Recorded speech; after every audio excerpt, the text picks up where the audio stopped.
রূপকথা তুই তো আমারই জীবনের। তাহসান খান এবং রোজা আহমেদ বাংলা বিনোদন দুনিয়ার আলোচিত এক নতুন জুটি। সম্প্রতি একটি ভাইরাল ছবি ঘিরে শুরু হয়েছে নানা জল্পনা কল্পনা। কোলে নবজাতককে নিয়ে তাহসানের উচ্ছ্বাস দেখে অনেকেই ধরে নিয়েছেন তাহসান এবং রোজা কি তবে মা বাবা হয়েছেন।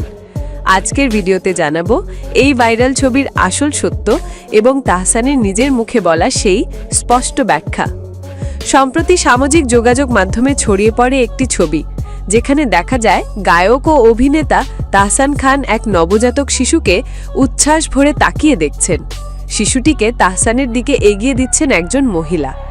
এই দৃশ্য দেখে মুহূর্তেই গুজব রটে যায় নতুন সন্তানের বাবা হয়েছেন তাহসান এবং মা হচ্ছেন তাহসানের স্ত্রী রোজা। গুঞ্জন যখন তুঙ্গে, ঠিক তখনই মুখ খুললেন তাহসান খান।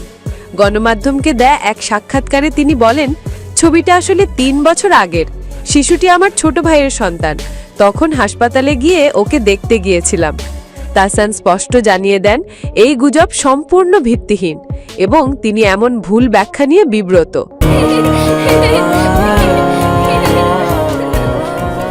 চলতি বছরের ৪ জানুয়ারি মেকওভার আর্টিস্ট রোজা আহমেদের সঙ্গে পারিবারিকভাবে বিয়ে করেছেন তাহসান। বিয়ের পর থেকেই এই জুটি রয়েছে নেটিজেনদের কড়া নজরে। তাদের ঘিরে ভক্তদের কৌতূহল এতটাই বেশি যে কোনো ছোট ঘটনা বা ছবি মুহূর্তে ভাইরাল হয়ে যায়। আর তাহলেই শুরু হয় নানা আলোচনা সমালোচনা। তাহসান রোজাকে ঘিরে থাকা কৌতূহল আর ভালোবাসা প্রমাণ করে দর্শকরা আজও তাদের পাশে আছেন।